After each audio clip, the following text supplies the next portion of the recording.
SBR Videos is sponsored by Sports Cash System. Click on the link below for more information.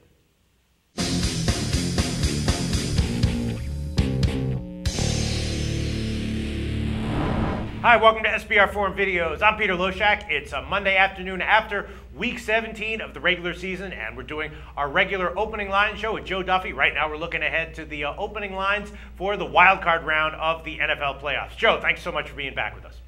Thank you, Peter. Loving this bowl season. All right, so you finished up the NFL regular season with a record in our videos of 27-16 against the spread. Awesome record. How'd you do at your website overall on the regular season? Yeah, no, we also had a similar season on our website. Yesterday, a tough 1-2, although some people won with Minnesota. Maybe some people actually were 2-1 with us, but we released them at 2.5, laying 2.5. But a great football season. Number 26 has wrapped up, and we got a great postseason ahead at offshoreinsiders.com. All right, congratulations, Joe Duffy from offshoreinsiders.com. All right.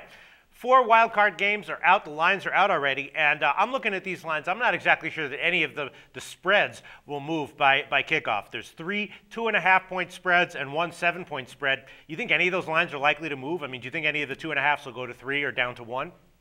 Well, the interesting thing is the postseason's the one time that the public will often actually bet underdogs, because we always say that the public likes to bet favorites. In reality, they like to bet quality teams, which more times than not, it's going to be the favorite, but of course in the playoffs you're going to have quality teams as underdogs.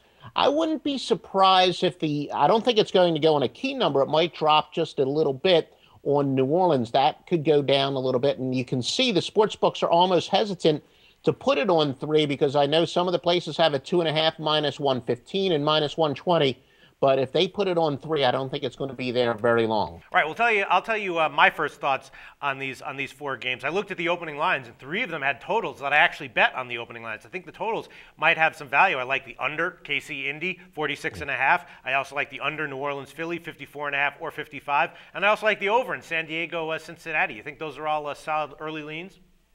Well, there's no question in the case of Cincinnati, especially where Andy Dalton, really at home, he has looked like an all-pro.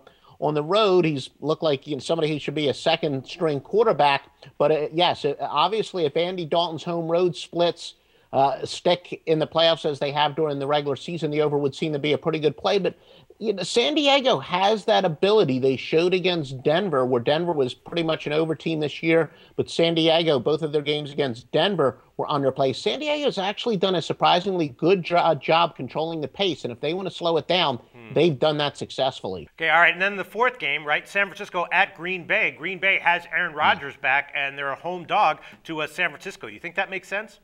Yeah, no, that was a moderate surprise. Now, keep in mind that Green Bay certainly showed without Aaron Rodgers that they have some weaknesses out there, certainly with their injuries. They did get Randall Cobb back. Jermichael Finley still out there.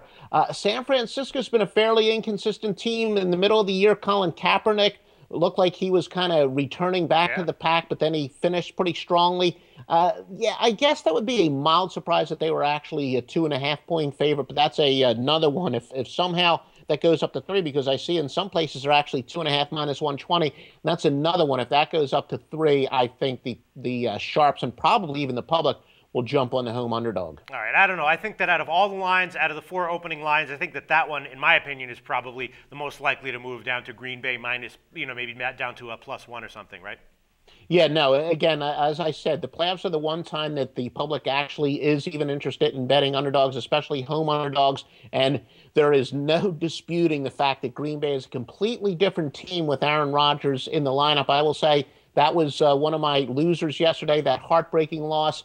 I wondered if Rodgers, after missing 7 weeks, would show maybe a little signs of rust, but especially with a game under his belt, I got to think the old Aaron Rodgers returns. And remember, the injury was to his non-throwing shoulder. Right. All right, so just tell us a little bit, just in general, what are some things that generally you look for in the wild card round of the NFL playoffs?